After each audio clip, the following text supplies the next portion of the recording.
Boa tarde, todo mundo. É uma alegria e uma grande responsabilidade fazer a primeira fala, o primeiro pronunciamento na tribuna de uma casa tão importante para a democracia e para os direitos dos mineiros e das mineiras, né? A Casa Legislativa, a gente costuma dizer que é a casa do povo. Mas, desde que eu entrei aqui, eu percebo que tem tantas formalidades que o povo, às vezes, não se sente muito à vontade. Então, eu vou pedir licença para fazer aqui da minha forma os cumprimentos, porque essa é a minha forma também de construir política, lutando para que o povo ocupe esse lugar, para que a política não seja um espaço de um grupo seleto de pessoas, para que a política possa ser vista como um ato de todas as pessoas, da maioria do povo brasileiro, para que a gente consiga romper as distâncias e as cercas que separam os espaços institucionais, como a Assembleia Legislativa, dos movimentos populares, das comunidades, das famílias, das pessoas que precisam desse espaço aqui para verem as suas vidas alteradas, né? Então, da minha forma aqui, eu queria começar, primeiro, dizendo assim, né, desejando a todos os deputados e deputadas eleitos pelo voto popular, sabedoria e comprometimento para que a gente possa construir juntos políticas relevantes para Minas Gerais. E respeitando as nossas divergências ideológicas, que a gente não abra espaço para que esse parlamento seja um lugar da violência política. Ele tem que ser um lugar da democracia, da discordância saudável entre nós, para a gente conseguir construir sínteses melhores para o nosso povo. Desejo também força para a mesa diretora, parabéns à mesa diretora, e em especial um abraço quente para a Leninha, que ocupa essa cadeira histórica como a primeira mulher negra vice-presidenta da Assembleia Legislativa de Minas Gerais, mas que também está no desafio de estar numa mesa diretora, na sua maioria masculina. Então, força, Leninha, um abraço quente e conte com nós, todas as mulheres, para poder fortalecer sempre esse espaço que você conquista, mas que, junto com você, conquistam todas as mulheres de Minas Gerais. Isso é muito importante. E também um agradecimento especial para os trabalhadores aqui da Assembleia Legislativa. A faxina, os jovens aprendizes, o pessoal do café, a Polícia Legislativa, toda a equipe do Legislativo e do Administrativo da Casa, que receberam nós, novatos, que ainda ficamos um pouco perdidos nos corredores, com tanta paciência e com tanto cuidado, né, Macaé? Estamos aí nesse processo de aprendizado, então queria agradecer a esses trabalhadores e trabalhadoras aqui da Assembleia. E, por fim, agradecer as pessoas que confiaram em mim e elegeram esse mandato, que a gente espera que seja um mandato feminista, popular, de luta, diverso. Agradecer, em especial, os movimentos sociais que acreditaram nesse projeto. As Brigadas Populares, que é a organização de onde eu venho, o MTST, o apoio do MST, o apoio da população LGBTQIA+, dos povos de terreiro, do movimento socioambiental e de tantos outros que eu quero que tenham no meu mandato um mandato deles, um mandato de movimento social. E eu acho que é com essa outra política, que tem o pé no barro, com ações concretas, que a gente pretende fazer a diferença aqui nesse espaço. Queria destacar uma outra questão importante, que talvez nunca tenha acontecido aqui na Assembleia. Eu sou a primeira mulher que digo com orgulho ser uma pessoa LGBT.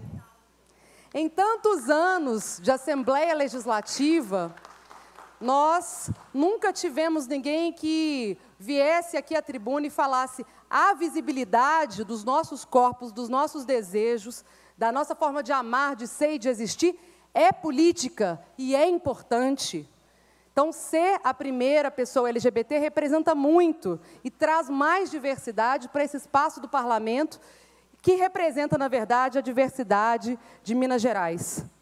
Tenho a alegria também de ser uma entre as 15 parlamentares mulheres, a maior bancada de mulheres da história de Minas Gerais.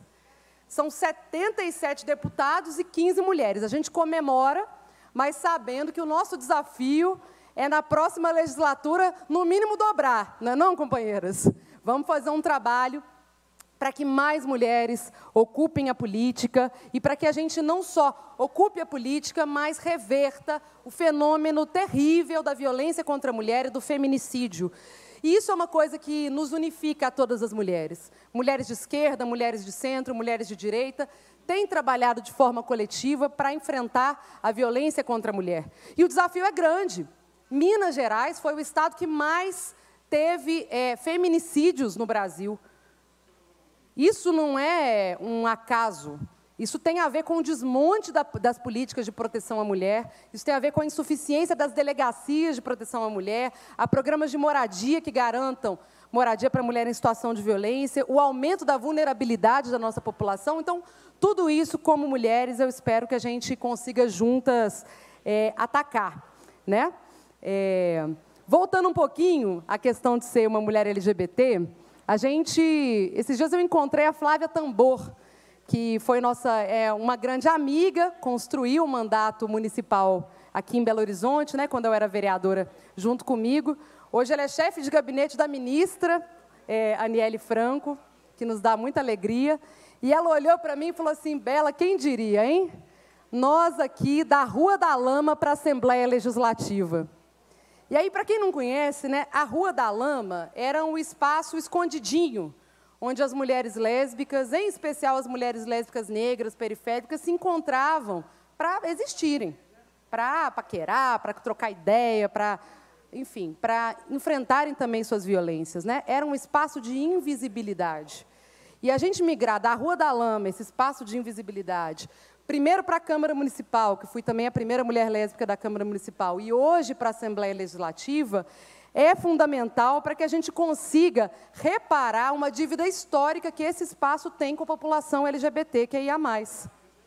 Tem uma dívida histórica porque os direitos que a população LGBT tem garantidos, na maior parte das vezes, tem a ver com interpretações da Constituição, que são feitas pelo STF.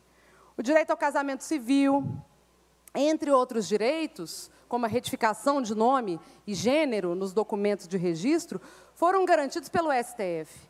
Mas o espaço legislativo ainda tem sido um espaço de obstrução de direitos para essa diversidade. E por que ser e amar pode ser uma ameaça a outra pessoa?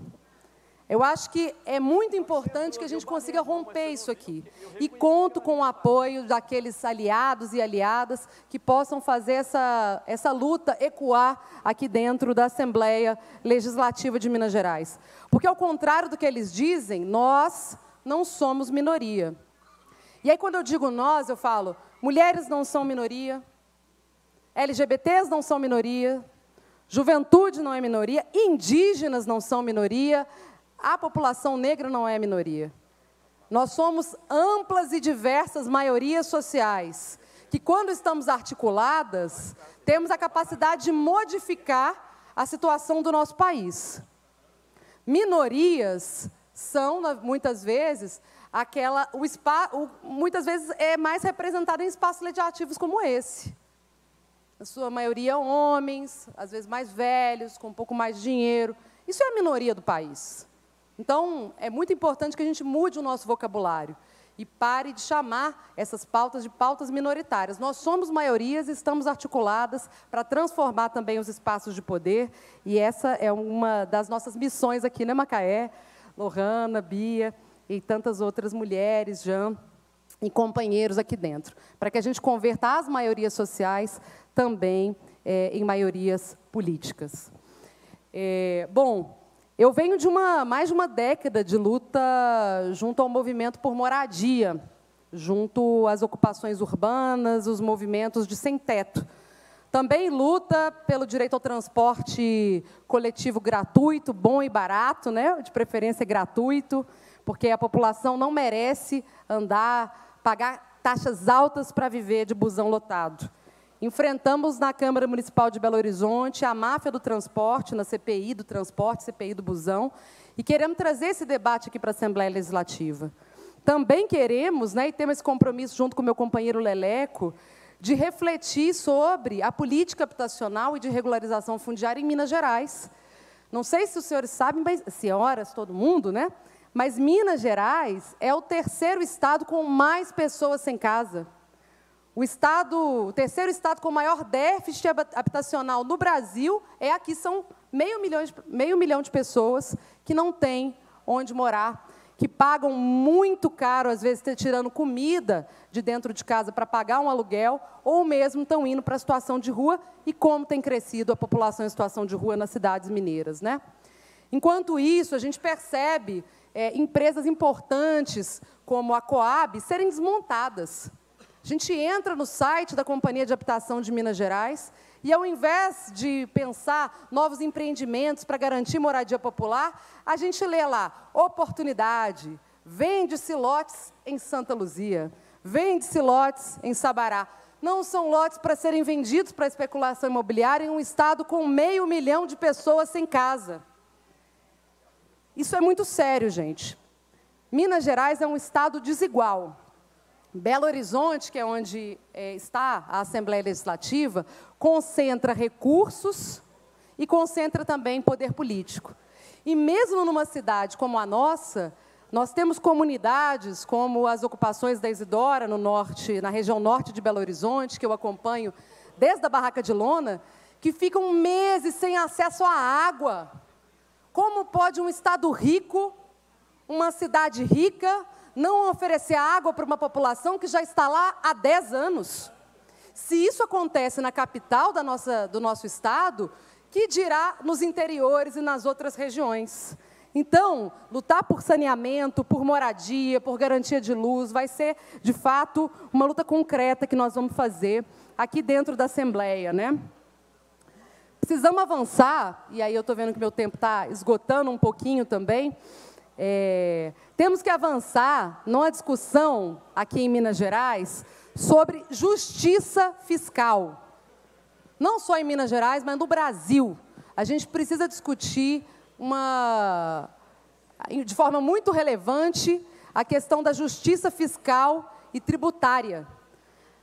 Os pobres no nosso país e no nosso estado pagam impostos desproporcionais, enquanto, muitas vezes, os poderosos renunciam a recursos que poderiam servir a população, como foi feito na Lei Candir, e agora querem impor ao Estado um regime de recuperação fiscal, que de recuperação fiscal não tem nada, é um regime, na verdade, de massacre social. Nós vamos lutar também aqui contra a forma como esse regime estava sendo colocado. A gente precisa desconstruir o mito de que Minas Gerais depende da mineração. A mineração, ela representa uma porção pequeniníssima do PIB do Brasil, está atrás do turismo e atrás da cultura. Ainda assim, as mineradoras têm tentado dominar o governo de Minas Gerais e espaços como a Assembleia Legislativa. As mineradoras têm produzido mortes no nosso estado que não podem prosperar. Por isso, a gente aqui tem um compromisso de, junto com vários outros deputados e deputadas, de construir uma frente de enfrentamento à mineração e de luta por territórios livres de mineração, luta por justiça socioambiental. Isso é fundamental. Minas Gerais tem 1,7 milhões de pessoas que passaram fome no último ano. A situação da fome tem a ver com o avanço do agronegócio, mas tem a ver também com o esgotamento de políticas sociais e assistenciais. Outro tema que a gente pretende atacar de forma muito central aqui na Assembleia Legislativa. Por isso, um dos primeiros projetos de lei que nós apresentamos foi o projeto das cozinhas solidárias, iniciativas da sociedade civil que precisam virar leis concretas na nossa cidade. Essa e muitas outras vão ser as nossas atuações aqui na Câmara. Como diria o Milton Nascimento, põe a fé na vida, põe os pés no chão. A gente põe não só o pé no chão, mas o pé no barro, o pé nas ocupações, o pé nos assentamentos, o pé também na purpurina LGBT para modificar esse espaço. Obrigada pela parceria e pelo acolhimento de todo mundo e vamos firmes na luta.